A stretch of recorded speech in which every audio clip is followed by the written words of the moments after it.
Raise your right hand, please, sir.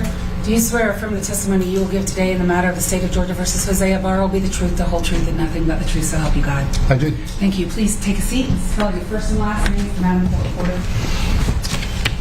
My name is Kevin McGreevy. First name is spelled K-E-V-I-N. Last name is M-C-G-R-E-E, V as in Victor, Y. What do you do for a living? I'm the training coordinator at the Athens-Clarke County 911 Center. As the training coordinator, first of all, how long have you worked there? 31 years. 31 years? Yes, ma'am. Are you familiar with the way that the Athens-Clarke County 911 Center receives, records, and maintains 911 calls? I am. As the coordinator also, are those 911 calls kept in the ordinary course of business? They're stored on a server which is secured in a key card access only area. I want to ask you about two particular 911 calls, but before I do that, if a person is calling 911 from the University of Georgia campus, could you tell the court how does that happen? Because does it come into you? Does it go to UGA? If a person were to call 911 from the campus? Okay. University of Georgia has its own 911 center. It's a PSAT, Public Safety Answering Point. So any 911 call on campus that is placed from a landline, it goes to UGA's 911 center. If there's a 911 call from somebody on campus with a cell phone, that's going to come to our center. And once we determine the issue is occurring on campus, we will transfer the call to UGA PD. All right, may I approach the witness, Your Honor? Yes. I'm handing you several documents and thumb drives. I'm just going to stay with you until we go through them, if you don't mind. State's Exhibit 9, do you recognize that? I did. What is it? It is a business record certification that I signed in reference to 911 call recorded. And is it a 911 call recording that came into ACC PD on the 22nd day of February 2024 at 9:11 a.m.? Yes. State with me, 2 minutes, State's Exhibit 9. No objection. Nine submitted.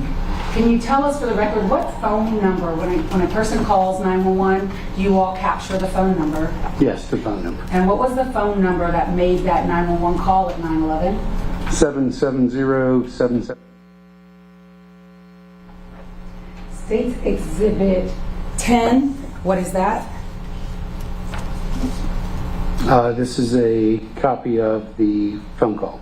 Okay, the one made at 911? Yes. And you listened to that prior to today, and is it a fair and accurate recording of that 911 call? Yes, ma'am. State with me, 2 minutes, State's Exhibit 10. No objection. 10 submitted. State's Exhibit 11. Okay, this is a business record certification. This is a printout of a CAD call. CAD being an acronym, Computer Aided Dispatch. It's the computer system that we use in the 911 center. And what is the date and time of the 911 call that CAD is referring to? February 22nd, 2024 at 7:57 a.m. And did that call actually first come into ACCPD? It was a cell phone call. It was answered by our center. We transferred it to UGAPD. So it did start with you first? Yes. State's Exhibit 12, you recognize, oh, State with me, 2 minutes, State's Exhibit 11. Any objection to 11? This is 757 call. Right. No. State's Exhibit 12. 11 submitted. Thank you. And 12 is a copy of the 911 call audio recording. From 7:57 a.m.? Yes, ma'am. And is it a fair and accurate recording of that 911 call? It is. Your Honor, to State with me, 2 minutes, State's Exhibit 12. Any objection to 12?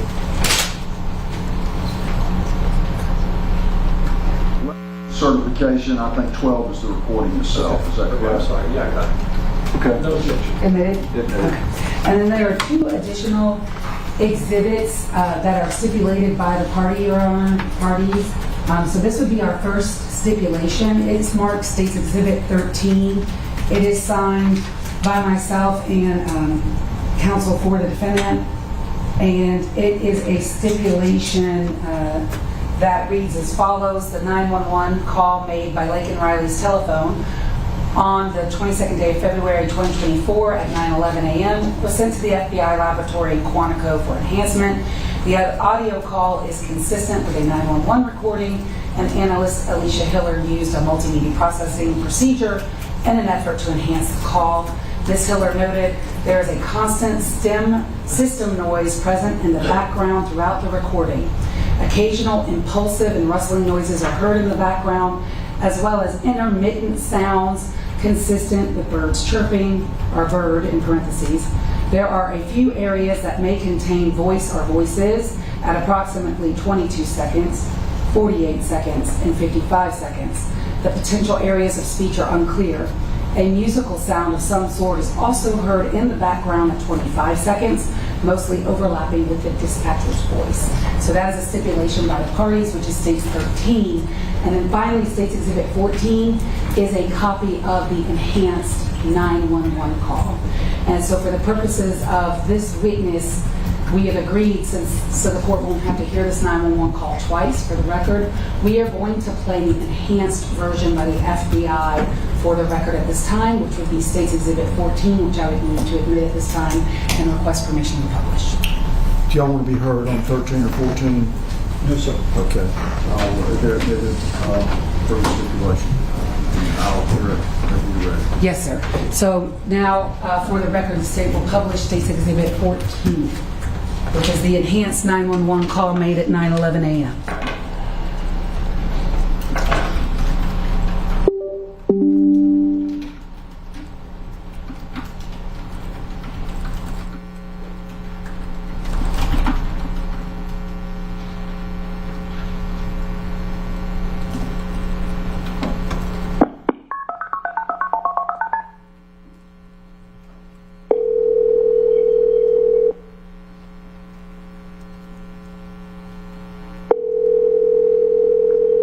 Clarke County 911.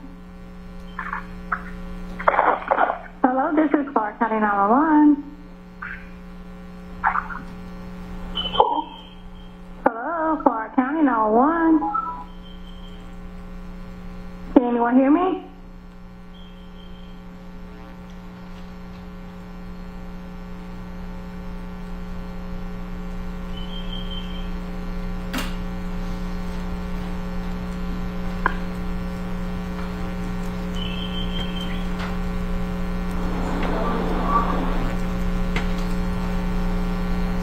Clarke County 911.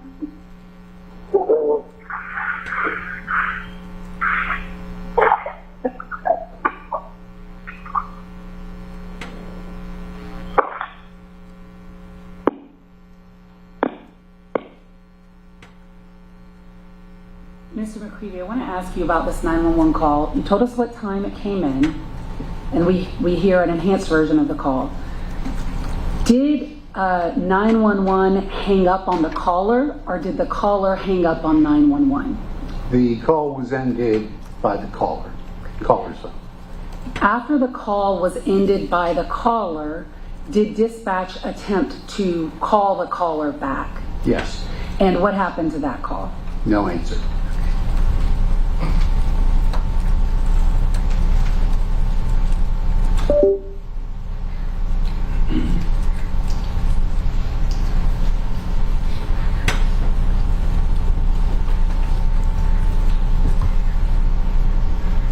I want to publish just the first part of States Exhibit 12, which is the 911 call at 7:57 a.m. that you all then transferred to UGA, okay?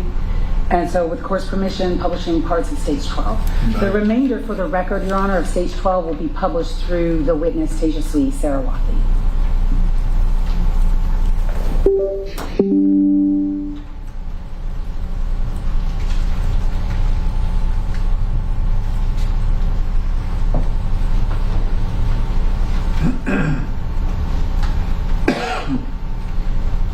Clarke County 911. Hello, I think someone's trying to break into my apartment. Okay, what's your address? 310 Rogers Road, building F114. All right, you're on UGA campus. Hold on. Yeah. Let's put you directly over.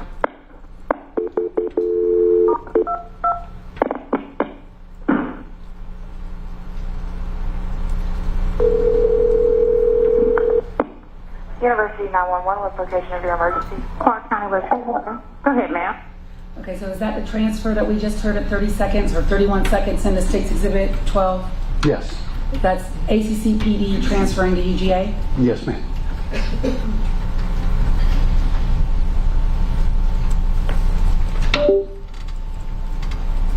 For the record, I am putting back with Madam Porter, State's Exhibit 11, 12, and 14. And may I have one more note, Council? Yes. I'll pass the witness. Cross-examine. Yes, Mr. McGreevy, just very briefly, I understand that your job requires you to maintain the records and control of the 911 call center, right? Partially. And but just to be clear, you weren't working the phones that morning, February 22nd. That's correct. Okay, so you weren't hearing these calls when they came in at the time. That is correct. Okay, and then you all were asked to submit that the 911 call to the FBI for possible enhancement. We were not asked to submit it to the FBI. We were requested to provide it to prosecute. Okay, but you all don't have that capability. We do not do that. We don't do enhancements.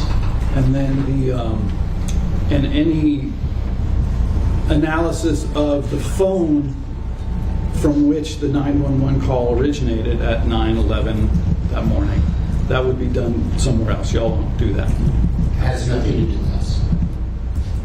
That's all. Thank you. No, sir. May he be excused? Any objection to excusing McGreevy? No objection. You're excused.